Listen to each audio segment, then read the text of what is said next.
Now I must admit, I thought I was splurging when I spent 700 quid on my Sonos Arc soundbar. This takes things to another level.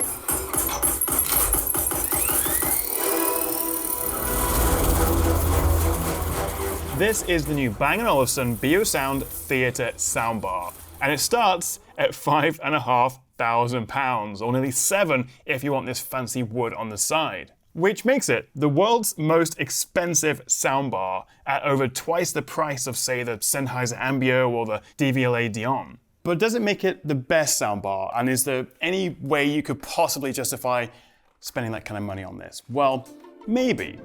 But first, a quick mention from our sponsor, TCL, who are also showing off some exciting new tech here at IFA in Berlin, and I was invited as a special guest to have a little tour of their booth and see what they had going on. We've got new mini LED TVs up to 8K. This guy, 136-inch 4K cinema wall. It always amazes me how much stuff TCL make.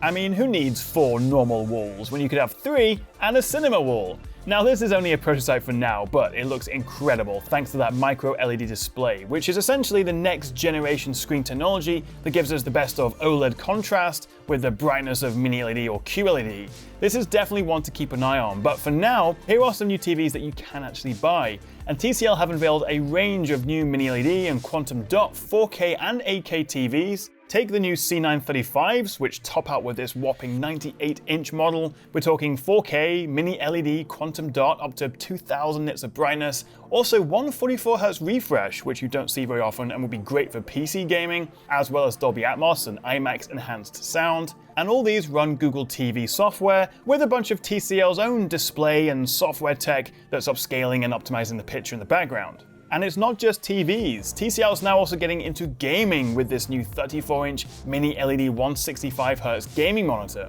There's so many people here. Paulina, what do you make of the wall? I love it. Cinema at home. Cinema at home. I like that. Look who it is! It's Vincent! Yay! How you doing, buddy? Fine, man. Big admirer of your channel, man. You're doing great work here. No, I admire him. I look up to this guy. What do you think of the TCL booth? Fantastic. I think, they kitted out with some really nice display. I especially like the really large one. I'm a sucker for size. I've heard that. TCL have also been showing off their new fresh in AC units. There's a whole range of fridges and washing machines, as well as a whole load of other smart home tech. And that's TCL. If you want to find out more about some of the tech I just showed you, click the links in the description below.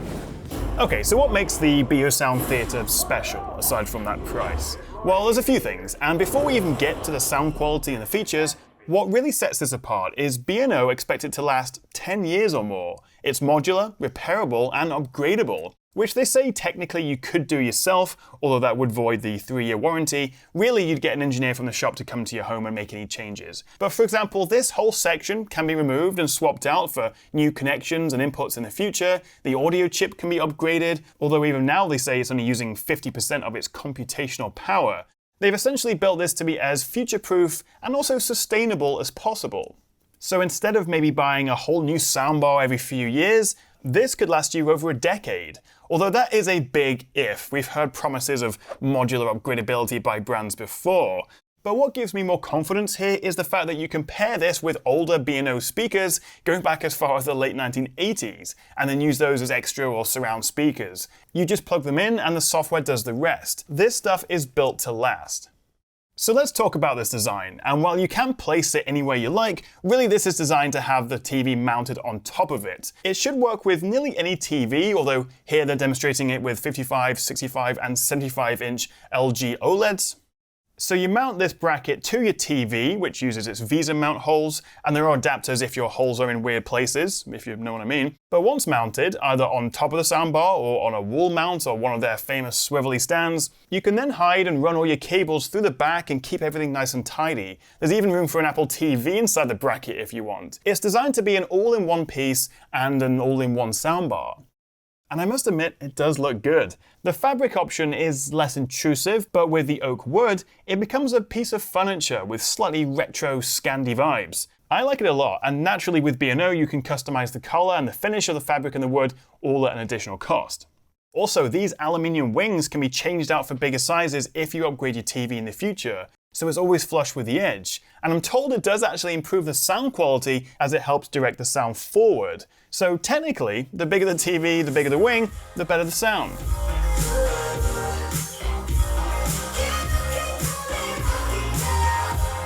Speaking of which, how does this actually sound? Well, as you would expect, given B&O's pedigree and also that price tag, it's pretty incredible actually. Now, I want you to clap on the third beat.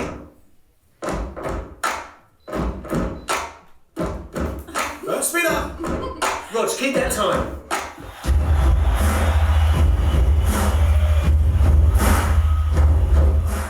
Inside, you can see this thing is chocked full of forward, side, and up-firing speakers. In total, we have 12 speaker drivers, including 2 custom 6.5-inch woofers. In fact, these are the biggest subs in any soundbar. And if you don't have any of the speakers, then this is a good place to start. But the Biosound Theatre can also be the center of a 7.1.4 Dolby Atmos setup, and it even supports up to 16 external loudspeakers, with the soundbar acting as the center. B&O were actually demoing the theatre with a pair of Biolab 28 floor stand speakers, which during this James Bond showcase, which they tell me they have got the license for, so hopefully this video won't get taken down, they were working as the rear channels. And the theatre soundbar and the software then does all the mixing. Now the theatre does require a calibration when you set it up for the first time, and again each time you add a new speaker or change the setup, but that does mean you're always going to get the best sound.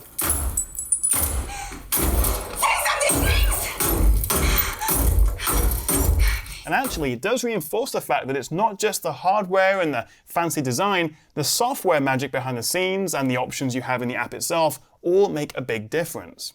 We get 4 HDMI ports, one of which is the latest 2.1 spec that supports eARC, Dolby Atmos, 8K or 4K 120, which is great for your PS5 and Xbox, as well as your UHD Blu-ray player or TV box, and that's along with 8 power links, and we get more streaming options than you can shake a stick at, from Bluetooth, AirPlay 2, Chromecast, Spotify Connect, BeoLink Multiroom, DLNA, there's a ton of options. Now I have to admit, I'm not a audiophile, really. I'm not a professional sound engineer or audio expert. I'm much more of a sort of consumer when it comes to these kind of products. And also remember, what you're hearing is recorded by my microphone and then compressed by YouTube and then being played back by your speakers or earphones. So there's a lot of loss here, which is not what you want to see or hear when it comes to a speaker. So you really have to experience this in person. But to my ears, at least, it sounds epic. I wouldn't buy one. At least not yet, because this is a first. So I've only had a couple of hours to play with this, and I would love to take this home right now, put it next to my Sonos Arc and have a proper side-by-side. Now with any kind of high-end, especially luxury tech, there will be diminishing returns, but I am confident this sounds better, even if it's subtle. And of course, it's not just about the pure sound, it's also the design, the upgradability, how it sort of feeds into the TV. There's a lot more to it than just a soundbar.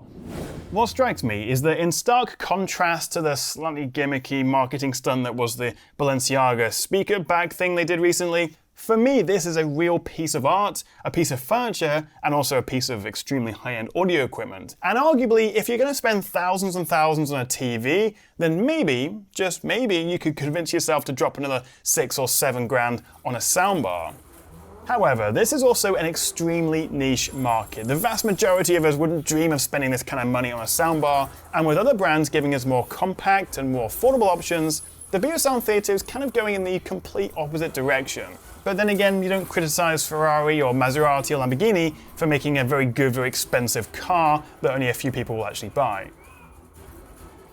So what do you reckon? Tempted to buy one of these, or maybe you have to save up a little bit? Let me know what you make of the new Biosound Theatre in the comments below, and I'll also link to it if you do fancy checking it out for yourself.